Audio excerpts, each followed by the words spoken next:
మిథున రాశిని మనం పరిశీలన చేసినట్లయితే మృగశిర 3, 4 పాదాలు దీని కిందకు వస్తాయి. ఆరుద్ర, పునర్వసు 1, 2, 3 పాదాలు ఈ మిథున రాశిలో మనకు కనిపిస్తాయి అన్నమాట. వీరికి ఆర్థిక విషయాల్లో పురోగతి కనిపిస్తోంది.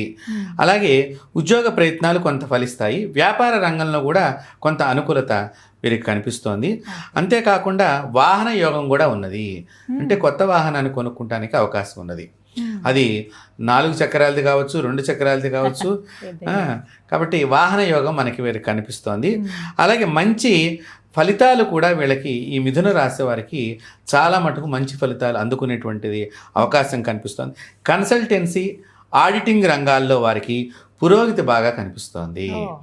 అంతేకాకుండా విద్యార్థులు చదువుల్లో రాణించడానికి ఎక్కువగా అనుకూలత కనిపిస్తోంది. అంటే మనము ఇక్కడ ముఖ్యంగా చదువుకునేటువంటి వాళ్ళు మనం ఇందాకే ఆడిటింగ్ అని చెప్పినాం. అంటే ఈ మిథున రాశిలో ఎవరైతే CA కోర్సులు చదివేటువంటి వాళ్ళు కానివ్వండి, లేకపోతే ఈ ఆడిటింగ్ డిపార్ట్మెంట్కి సంబంధించిన విద్యల్లో ఇంకా రకరకాల కోర్సులు నేర్చుకుంటున్నటువంటి వాళ్ళు, వీళ్ళందరికీ కానివ్వండి చాలా మంచి అవకాశం మిథున రాశి వాళ్ళలో మనకు కనిపిస్తోంది. అంతేకాకుండా కొన్ని కోర్టు సమస్యలు కానివ్వండి, లేకపోతే పెద్దల మధ్యలో పంచాయతీ పెట్టుకునేటువంటి సమస్యల గురించి అవి ఒక కొలిక్కి వచ్చేటువంటి అవకాశం కనిపిస్తోంది. అంటే నిర్ణయం జరగటానికి అవకాశం, అంటే తీర్పులు రావడానికి కానివ్వండి, కోర్టులో ఉంటే తీర్పు రావటానికి కానివ్వండి, ఏదో ఒకటి పరిష్కారం, సమస్యకి పరిష్కారం అనేది కనిపిస్తోంది ఇక్కడ మనకి.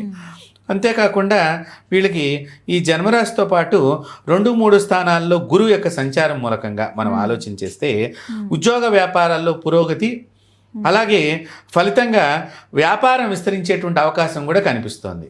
వ్యాపారస్తులు తమ వ్యాపారాన్ని, మిథున రాశి వారు అందులో ఎక్కువగా వ్యాపారాన్ని అనేక బ్రాంచెస్ లాగా పెట్టుకుంటాం, ఇట్లాంటివన్నీ పెంచుకునేటువంటి అవకాశాలు కనిపిస్తున్నాయి. అలాగే విద్య, వైజ్ఞానిక, సాంస్కృతిక, రాజకీయ రంగంలో వాళ్ళకు కూడా పురోగతి కనిపిస్తోంది మిథున రాశిలో. అలాగే వీళ్ళకి ఆరోగ్యం పట్ల శ్రద్ధ చూపించాలి. ఎప్పుడు చూడండి, మనకి బాగుంది అనుకున్నప్పుడు మనం పరిగెట్టేటువంటి ప్రయత్నం చేస్తూ ఉంటాం. ఈ పరిగెత్తడంలో మనం ఆహారం సరిగ్గా తీసుకోకపోవచ్చు, పని ఎక్కువ అయిపోయింది, ఎక్కువ మనకు అవకాశాలు వచ్చినాయి. ఇందాక మనం అనుకున్నాం ఇది బ్రాంచెస్ పెడతారు, వ్యాపారం దానిలో సమయానికి ఆహారం తీసుకోరు, మనం పెట్టేటువంటి హడావిడి, అప్పుడు అనారోగ్యానికి గురవుతారు. ఎప్పుడూ కూడానమ్మా ప్రతిదానికి ఒక సైకిల్ లింక్ ఉంటుంది, అది తెలుసుకోవాలి. అదేంటండి పైన బాగా చెప్పి కింద వాత పెట్టినట్టుగా ఉన్నది మీరు చెప్పింది అని అనుకోవచ్చు, కానీ మనకి ఇక్కడ ఇదే మనం అర్థం చేసుకునేటువంటి స్థితి ఇక్కడ. కాబట్టి ఇక్కడ అనారోగ్యానికి అనవసరంగా మనమే తావించుకున్నటువంటి వాళ్ళం ఈ మిథున రాశి వాళ్ళు అవుతున్నారు.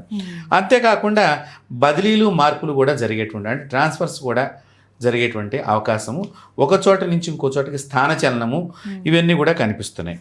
అంతేకాకుండా 10వ స్థానంలో శని సంచార ఫలితంగా ఉద్యోగ ప్రయత్నాలు కొంత ఫలిస్తాయి. ఎవరైనా ఉద్యోగం గురించి ప్రయత్నం చేస్తున్నా ప్రమోషన్ గురించి అందుకునేటువంటి అవకాశం కనిపిస్తోంది. అలాగే రుణ ప్రయత్నాలు కూడా, ఏదైనా మన గృహ రుణం కావాలి, విద్యా రుణం కావాలి, లేదా ఏదైనా చేబుదురుగా గబుకుని ఎమర్జెన్సీగా మనకి డబ్బులు కావాల్సి వచ్చినటువంటి వాళ్ళకి, మిథున రాశి వాళ్ళకి అలాంటి అవకాశం లభించే అవకాశం మనకు కనిపిస్తోంది.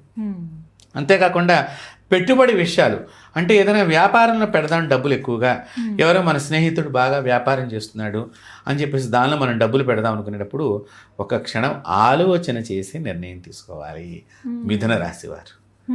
కాబట్టి అక్కడ గనక మనం వాడికి ఏదో కలిసి వచ్చింది, వాడికి మనం పెట్టుబడి పెడితే మనకేదో నెల డబ్బులు వస్తాయి అనుకుంటే 1-2 నెలలు బాగానే ఉంటుంది, తర్వాత ప్రమాదంలో పడేటువంటి అవకాశం కనిపిస్తోంది. అంతేకాకుండా మనం రాహుకేతువులను గనక మనం పరిశీలన చేసినట్లయితే మిథున రాశి వారి మీద రాహుకేతువుల ప్రభావం ఎలా ఉంది అని చూస్తే గనక బదిలీలలో మొదట్లో చిన్న ఇబ్బందులు ఏర్పడతాయి. అంటే కొంతమంది బదిలీ కానీ ట్రాన్స్ఫర్ కానీ పెట్టుకుంటూ ఉంటారు, మాకు ఆ ఊరికి ట్రాన్స్ఫర్ కావాలి, ఈ ఊరికి ట్రాన్స్ఫర్ కావాలి అని చెప్పేటువంటిది. ఆ ప్రయత్నంలో మొదట వీళ్ళకి చాలా చిక్కులు కానీ, అనవసరమైనటువంటి మాటలు అనిపించుకోవటం కానీ, నువ్వు ఎందుకు ఏం చేసావని చెప్పి అక్కడికి ఎడుతున్నావు ఇక్కడికి ఎడుతున్నావు అనేటువంటి పై ఆఫీసర్లు ఎవరైతే చేద్దాం అనుకునేటువంటి ర్యాంకులో ఉండేటువంటి వాళ్ళు అనేటువంటి మాటలు కానీ, లేకపోతే వీరు స్వతహాగా చేసేటువంటి ప్రయత్నంలో కానీ కొన్ని చిక్కులు, అనవసరమైనటువంటి మాటలు అనిపించుకోవడానికి అవకాశం కనిపిస్తుంది మిథున రాశి వారికి. అంతేకాకుండా ప్రేమ వ్యవహారాలకి చాలా దూరంగా ఉండాలి. దీంతో పాటు డ్రైవింగ్ చేసేటువంటి విషయంలో కూడా మిథున రాశి వారు చాలా జాగ్రత్తలు పాటించాలి. రవాణా రంగంలో వారికి కూడా ప్రోత్సాహకరంగా ఉంటుంది. అయితే ఇప్పుడు ఏవైతే సమస్యలు ఉన్నాయని మనం చెప్పుకున్నామో మిథున రాశి వారు ఆ సమస్యల నుంచి గట్టెక్కాలి అంటే కనుక చక్కగా దక్షిణామూర్తి స్తోత్రాన్ని పారాయణం చేసుకోవాలి. దక్షిణామూర్తిని యొక్క ఆరాధన, దక్షిణామూర్తి యొక్క దేవాలయ దర్శనం, చక్కగా మన కాళహస్తిలో దక్షిణం వైపునే స్వామివారు ఎంతో చక్కగా, అంతేకాకుండా ప్రతి శివాలయాలలో కూడానమ్మా మీరు దక్షిణ దిక్కున దక్షిణామూర్తి విగ్రహాన్ని పైన గోపురం మీద మనకు కనిపిస్తుందమ్మా శివాలయాల్లో.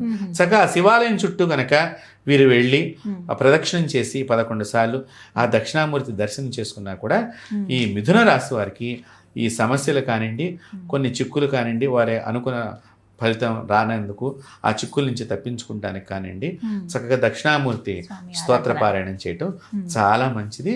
వారందరికీ కూడా మేలు జరగాలని చెప్పి మనం కూడా ఒకసారి దక్షిణామూర్తికి నమస్కారం చేస్తాం. అరుదుగా ఉంటాయి దేవాలయాలు, కాకపోతే మీరు అన్నట్టుగా ప్రతి శివాలయంలో ఉంటుంది కాబట్టి అలా చేసినా తప్పకుండా ఉంటుంది. చాలా మంది ఏం చేస్తారంటే ఈ రోజుల్లో గుడికి వెళ్ళటం అనేది ఒక సరదాగా వెళ్ళొస్తున్నారు తప్ప అక్కడ ఉండేటువంటి దేవతామూర్తుల్ని మనస్తృప్తిగా చూడటం అనేటువంటిది జరగట్లేదు. ఆ దేవాలయం ఎలా కట్టారు, దేవాలయం మీద ఏ దేవతలు ఉన్నారు అనేటువంటి అబ్జర్వేషన్ మనం చేసినప్పుడు భగవంతుడితో మనం కనెక్టివిటీ అవుతాము. ఒక్క అరగంట ఉంటే ఇవన్నీ చేయగలం, హడావిడిగా దర్శనం చేసుకుని వచ్చేస్తూ ఉంటాం. ఒకటే కాబట్టి చక్కగా దక్షిణామూర్తి విశ్వం దర్పణం దృశ్యమానం నగరీ తుల్యం అని చెప్పేసి ఆ యొక్క స్వామివారి స్తోత్రాన్ని కనుక చేసినట్లయితే మిథున రాశి వారు చాలా మంచి ఫలితాలు పొందుతారు. చాలా చక్కగా వివరించారు గురుగారు, ధన్యవాదాలండి. నమస్తే అమ్మ.